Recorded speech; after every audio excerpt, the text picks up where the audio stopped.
Alright, so I'm at the point where I will need to start removing radiator stuff. I got every single thing off, even these hood support, little rubber stoppers when you drop them onto it. Got pretty much everything taken off, impact sensors, bolts, engine mounts, all that stuff. So now I'm going to start looking at the radiator, seeing what we need to take off, seeing what's salvageable.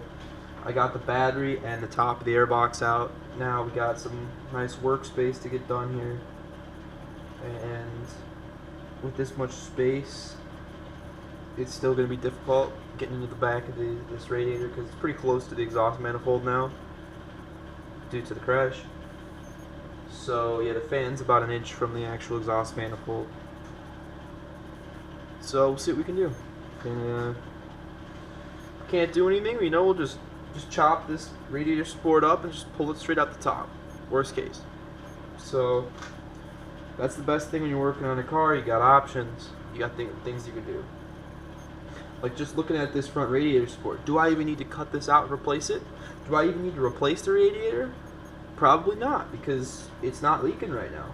So I could tether this to like another car or a trailer hitch or like a giant concrete block and just ratchet strap tighten it. Just get that whole radiator support tight, and then sure, it'd be good, but I'm trying to make this thing a little bit better than just good enough. So that's what we're going to try to go with. Just taking all the spot welds out and new radiator. So that's it's about an extra $200 something just in parts. So I got to get that stuff along with all the body panels and some headlights that are hopefully going to be aftermarket because I need to treat myself.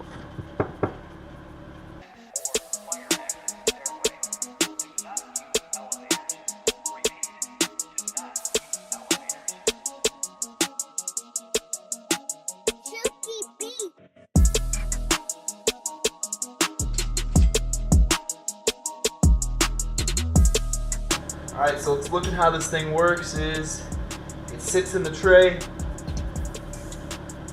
and what you do is you drop it in, drop it out to the top here. So I think if that's going to need to be the case, I'm going to take off these as well. Just give me some more space. No harm, no foul. It's not that difficult. So I'm going to do that as well.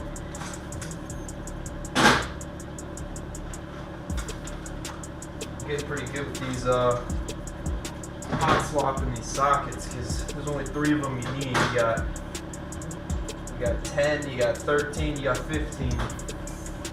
So I'm really loving that.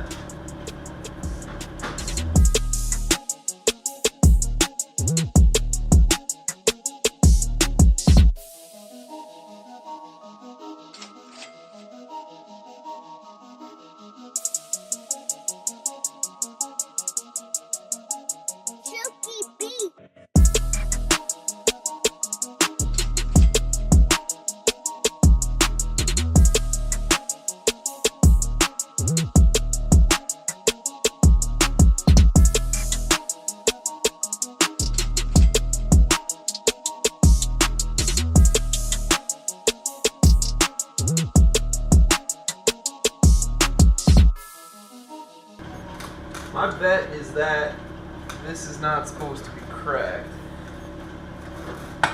Ready? No rush, no rush, no rush, no rush, no rush. It's still on here. Okay, so just go up, over, there. Just for a moment. Alright, so I got the whatever this hose is all ready to be disconnected. It's all set up. I just gotta unthread it from this bolt right here. It's pretty pressed up in here. This whole engine bay is pretty tiny to start, and after a front-end collision it gets even tinier. So as to be expected, a little creativity is required for a lot of this. I gotta move the whole radiator forward a bit. See right there, I gotta clear it about a quarter. I can tug on the bottom again. There we go. We are hose free right now. let everything drop back into place. Now I can start the extraction process.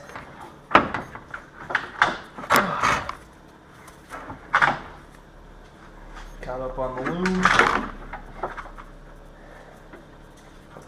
Pipe's catching up. There we go, that's out.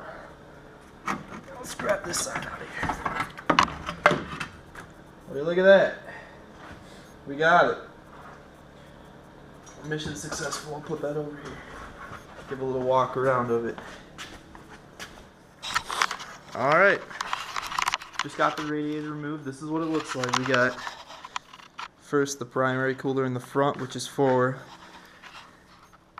that coolant, which is this color. I don't know why it's this color, but I put orange coolant in, and orange coolant drained out of the main radiator. So I'm thinking this is power steering because it was still pressurized. This is, all of this stuff is completely discoveratory because I have no idea what any of this stuff does. All I know is I need a new one of both of these, and I can salvage as much as I can from those two. And now I got clear open view of the front, so I can see what I need to do to get this bar off. And if you look, that thing's pretty bent comparing the bottom of it to the top. So we will, first thing I'm going to do is I'm just going to clean up all the liquids, make sure everything's all nice, and then I will work on maybe taking this off to start. My only problem is I don't have much more time right now. So whenever I pick this project back up, that'll probably be when I swap these things out. So see you guys in a bit.